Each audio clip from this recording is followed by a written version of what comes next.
This is my review for AEW Double or Nothing. Overall, I thought this was a pretty good show. Some of the matches got kind of slow towards the middle. Like, I thought the pay-per-view started great, got slow, but ended good. A couple of the matches went a little bit too long for my liking. And also, the pay-per-view just went too long. This thing started at 7 and it ended around 12 o'clock. I was on a delay, so I just finished at like 12:30, but still, from 7 to 12, the pre-show was only one match. So 7:40 to 12, that's still over 4 hours. And I get AEW has 4 or 5 pay-per-views a year, but still, 4+ hours is a long time. And I don't want to be in a crowd of people for that long. I'm getting tired sitting at home.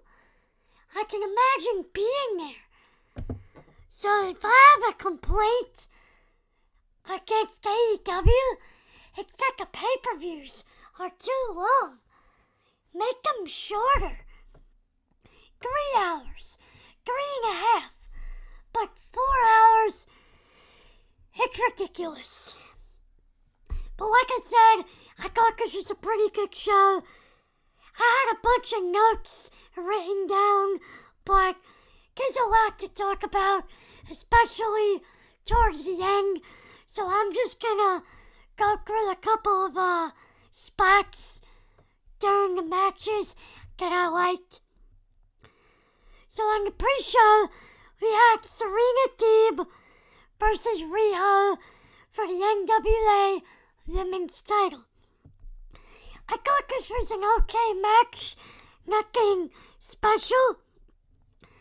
During the match, Serena Deeb healed it up. She got a lot of submission moves in. Riho hit a nice diving foot stomp on the apron, and she followed it up by a 619. Serena Deeb hit a nice running neck breaker, I think for a 2 count. And the finish of the match came when Riho went for a crucifix, but Deeb got the Serenity Lock, the leg lock for the win to retain. Like I said, it was an okay match. I had no complaints. Double or Nothing started with Hangman Adam Page versus Brian Cage. I thought the Battle Royal was going to start, but this was actually a hot opener. Page hit like I said, it was a hot opener out the gate. Page hit a suicide dive to the outside. He went for another suicide dive, but Brian Cage caught him into the powerbomb position and threw him into the post. That looked pretty cool.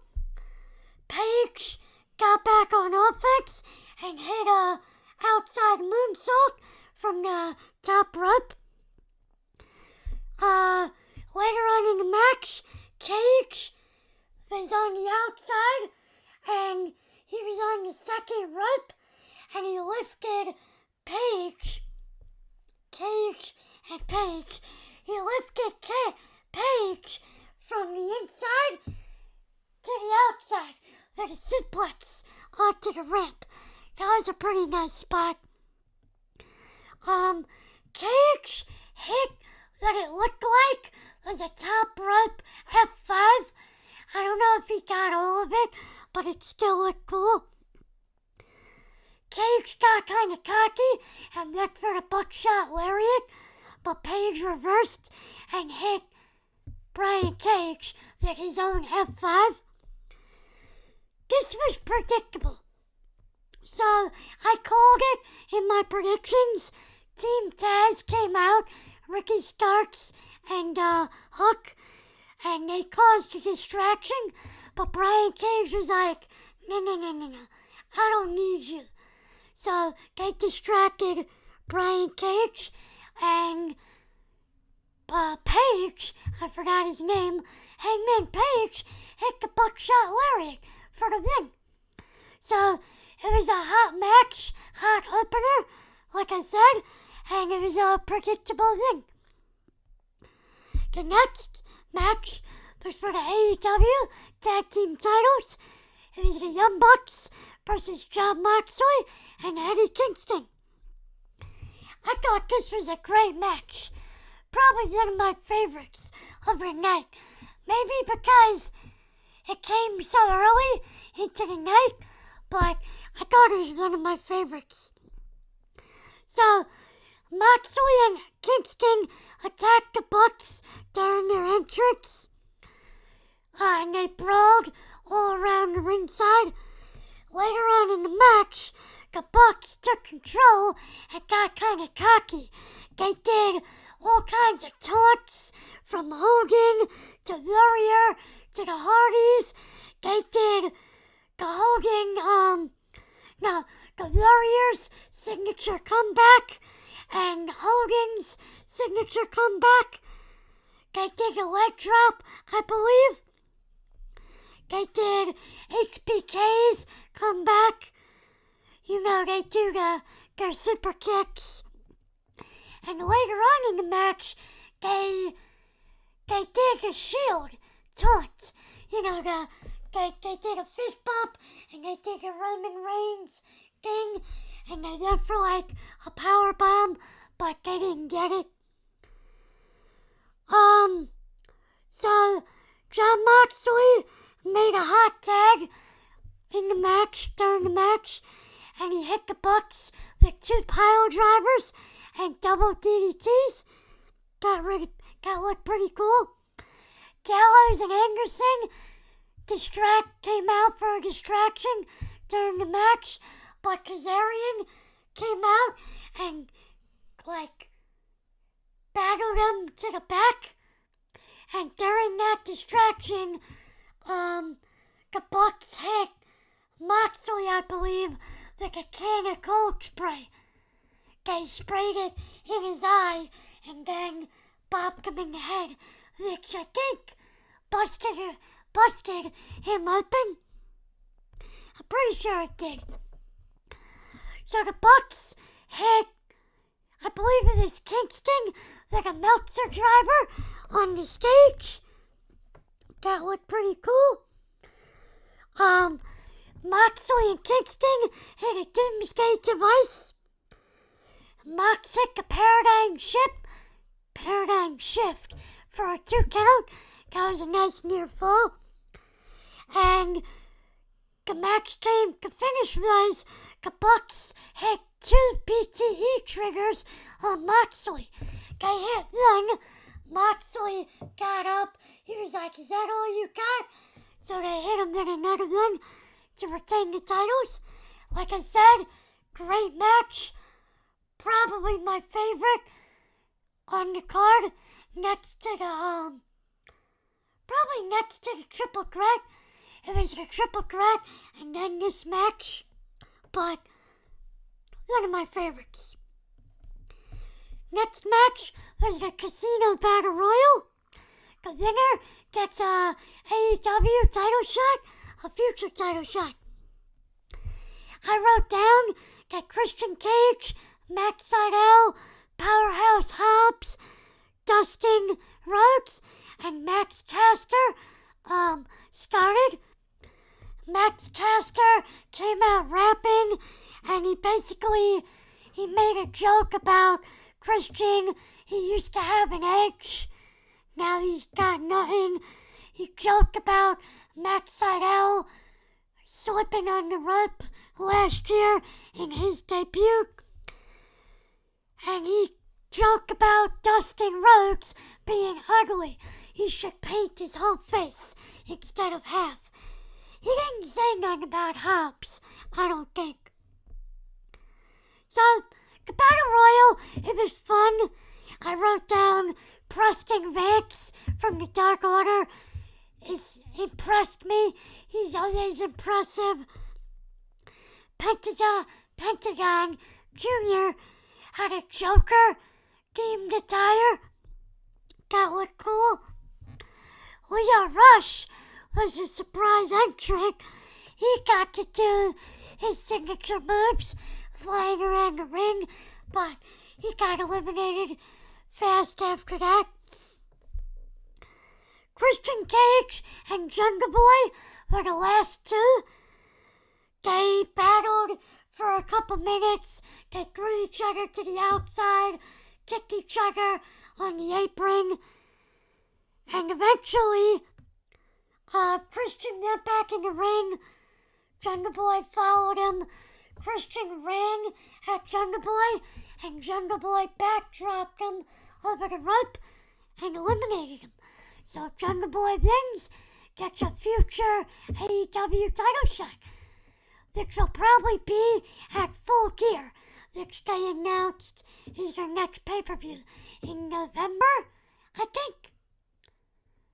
Was it Full Gear? I don't remember. They did announce Full Gear in November. Not sure if that's the next pay-per-view. And this is where the pay-per-view kinda got a little slow for me. It was Cody Rhodes versus Anthony Agogo, or like I said on Twitter, Agogo versus Uncle Sam, because Cody came out in this, I don't want to say ridiculous, because it did look cool, but he came out in this Uncle Sam looking attire, red, white, and blue. I didn't pay much attention to this match, because I didn't really care about the feud. I wrote down Agogo hit Cody with a body punch and an Olympic slam right out the gate. Cody Rhodes hit a nice Cody cutter later on in the match. Anthony Agogo hit a nice looking frog splash. I'll give him credit on that. And Cody won with the Verta Breaker. That looked pretty cool. Like I said, wasn't really into this, so. Next was the TNT title, Miro versus Lance Archer. I thought this was a good match. It wasn't too long. Oh, the Cody and Anthony Agogo match was a bit too long. That's another gripe I had with that match. It went a little too long. But this match didn't go too long. It went exactly how it should have. It was a good match, hard hitting. Archer, when Miro was coming out, he went for a dive on the stage and he almost broke his neck.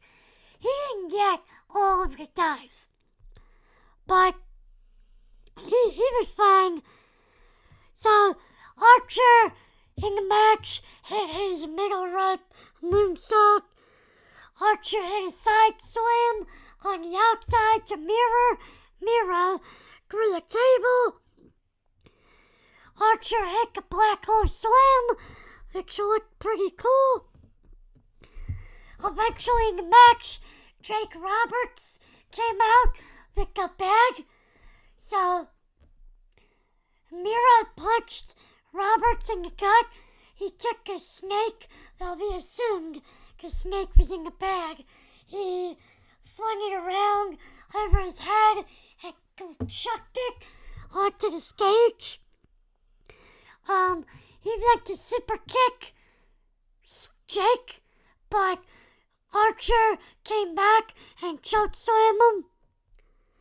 The match ended with Miro giving Archer a super kick and putting him in the accolade. Archer never tapped out, but he passed out, so I think it was Aubrey Edwards that rang the bell. So Miro retained as expected.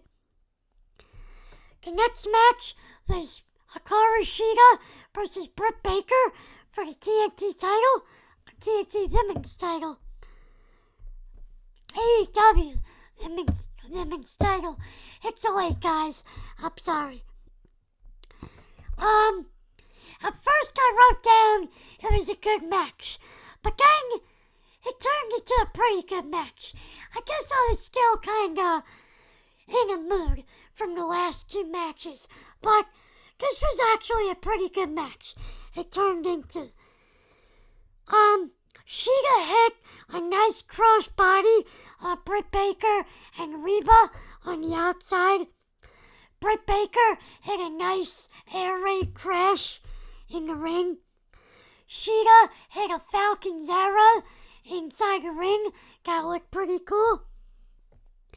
Rebel distracted the referee, and Baker hit a curb stomp on Shida with the belt.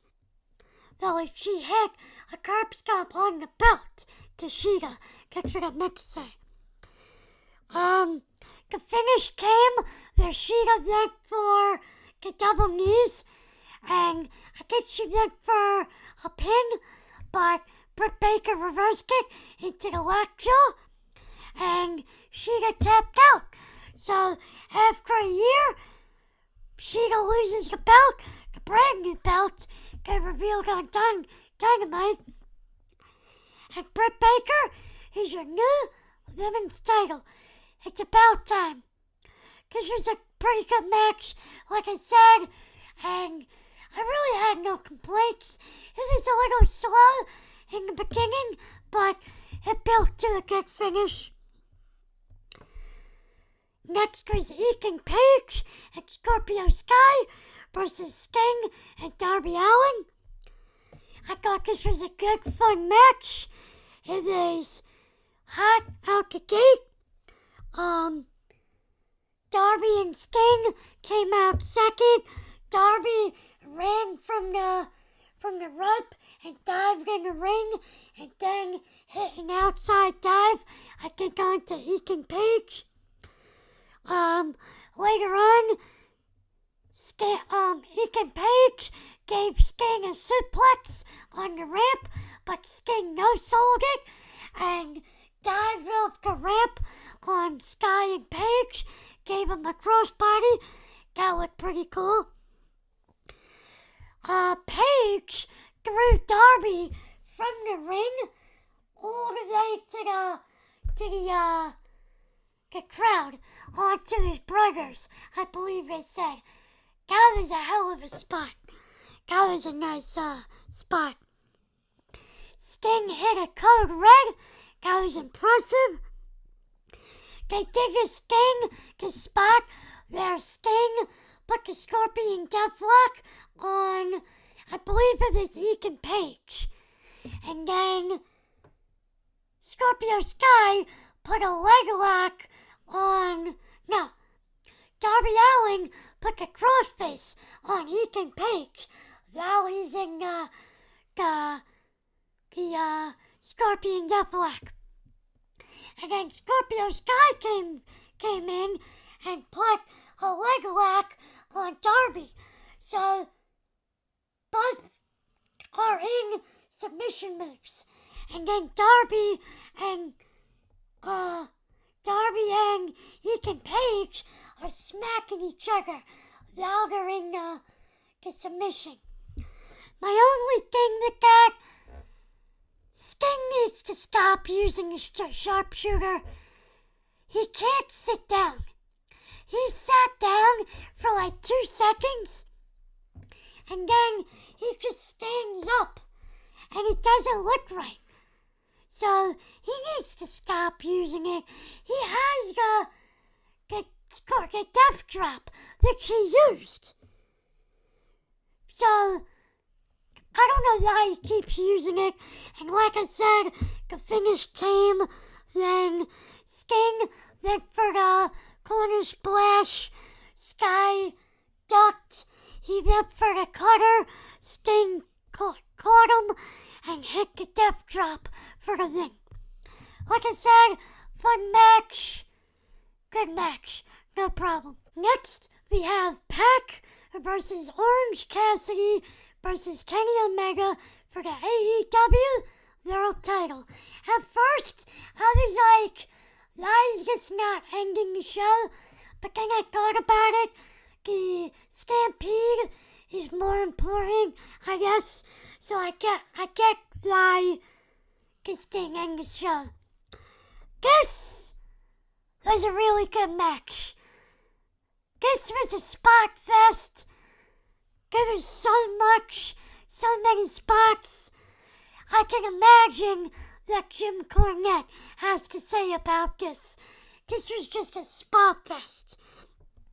So let me just read down the list of spots. So first, Orange Cassidy hits a double Hurricane Rana on Omega and Pac. Then he dives to the outside onto Pac and hits a spinning DDT on Omega. Pac hits a moonsault from to the outside. That looked pretty cool. Kenny hit his signature rolling slam onto Pac and then hit Orange Cassidy with a backstabber. There was a spot there. Kenny and Cassidy, they're reversing each other's pins, rolling around, and all of a sudden, Pac came from the top and hit a 450 splash to break up one of the pins. Omega and Orange Cassidy were on the top rope, and Omega was going for a snapdragon suplex on Cassidy, but Cassidy put his hands in his pocket and, Omega couldn't get the suplex. So Pac runs, leaps on the rope, and hits Omega with a fucking overhead German from the top rope. That looked nasty. Cassidy hit a Michinoku driver. I could say it in one take this time.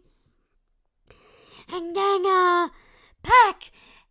So Cassidy hit the driver on Omega, and Pac immediately hit a brainbuster on Cassidy for a near fall. That was nice. Pac hit a Super Falcon Arrow on, I believe, Omega, and then Cassidy came into the ring and threw Pac out and went for the cover and got a 2 count.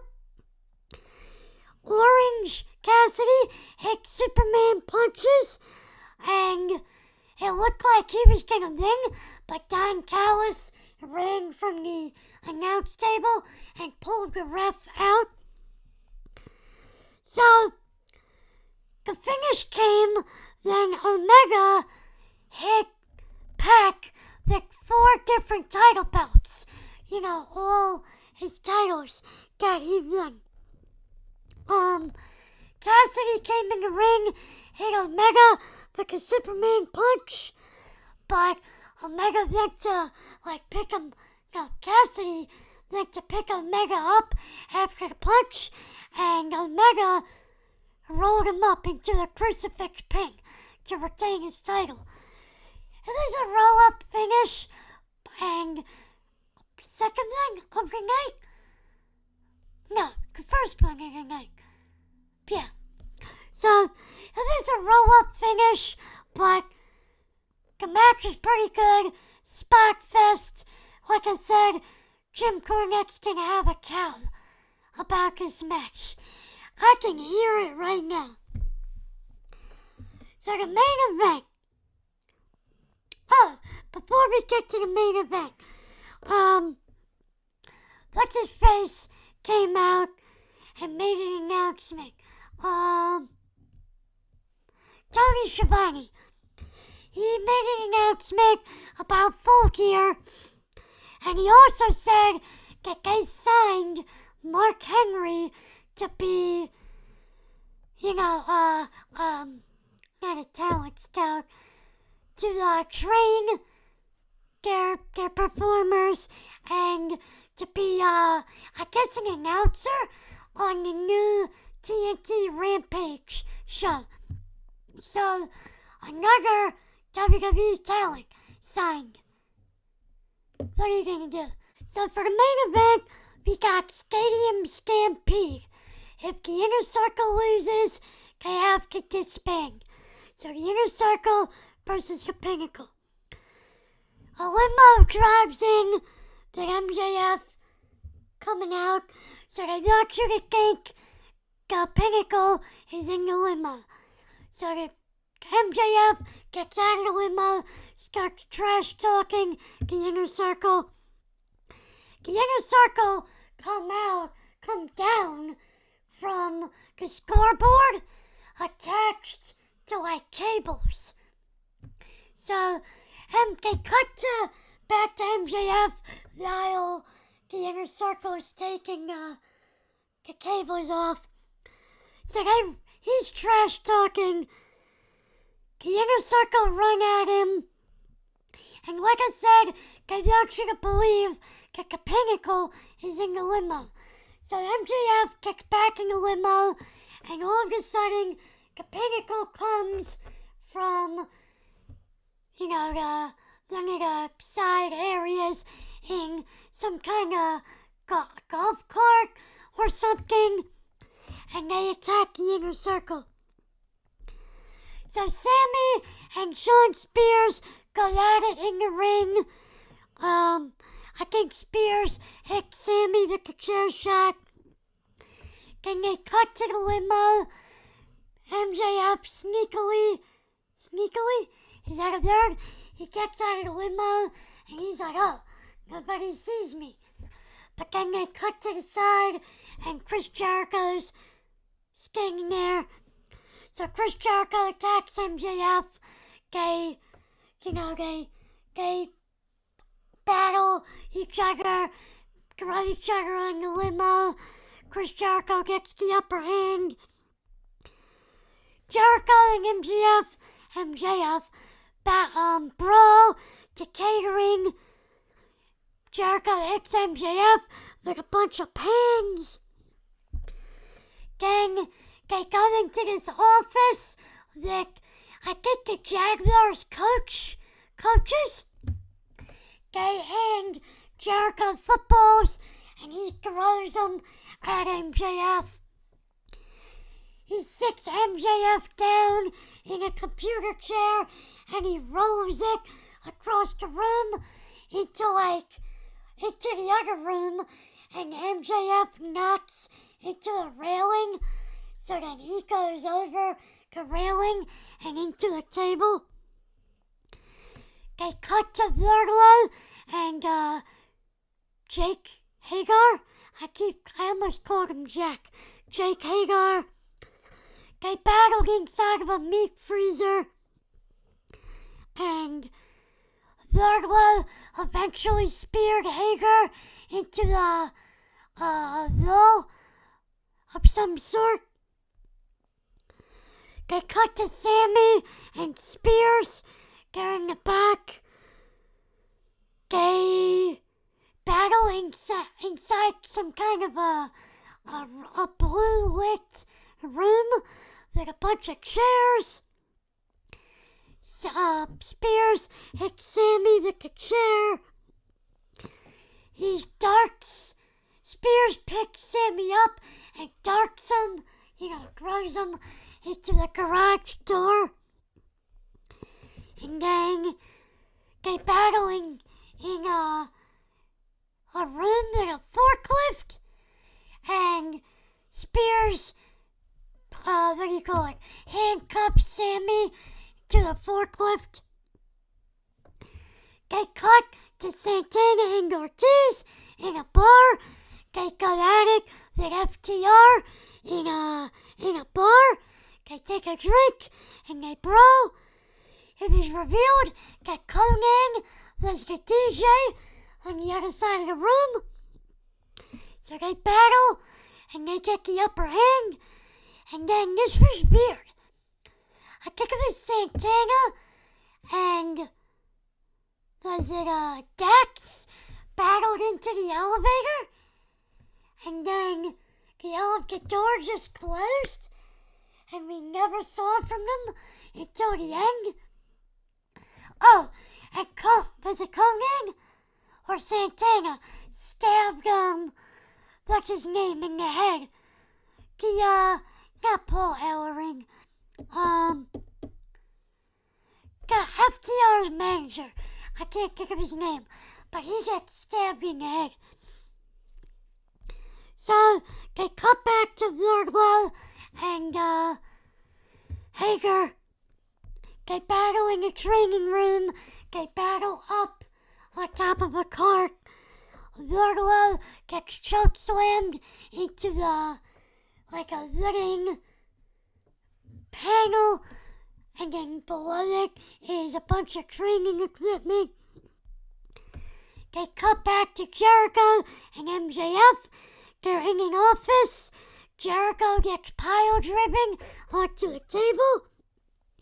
Jericho grabs Pink Floyd, the back, and cracks MJF with it. It sounded like it hurt. He throws MJF through the glass door. They brawl out onto the balcony, and MJF paid homage to, I guess, Tommy Dreamer, because he's bleeding from the top of his head, and he did the Dreamer pose, like that, ECW Dreamer. Jericho gets the upper hand, powerbombed MJF through a table they had set up on the balcony. They cut back to Spears and Sammy.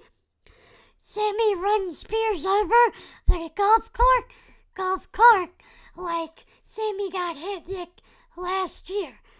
So this time Sammy was on the other end. They brawl to go back out to the arena, into the ring. Spears hits Sammy, the chair shots. Sammy lunges off the middle rope or the top rope, and Spears hits Sammy in the stomach with a chair.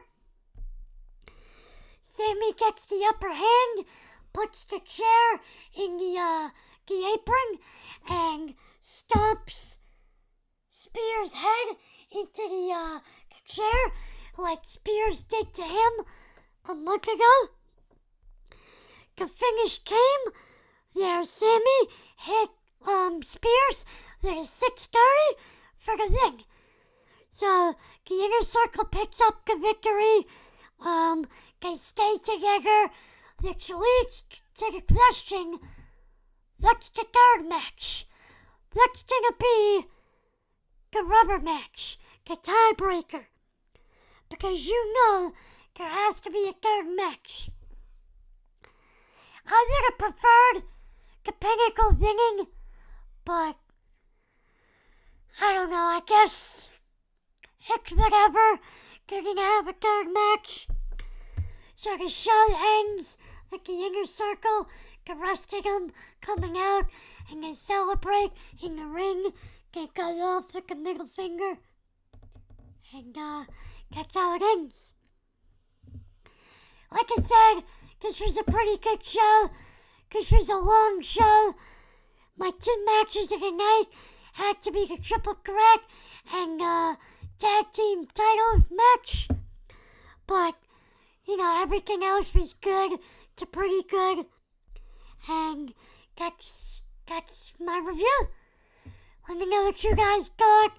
If you enjoyed the show, if you didn't like the show, if you agreed with me, if, all your picks won, and if you're only listening to hear my review.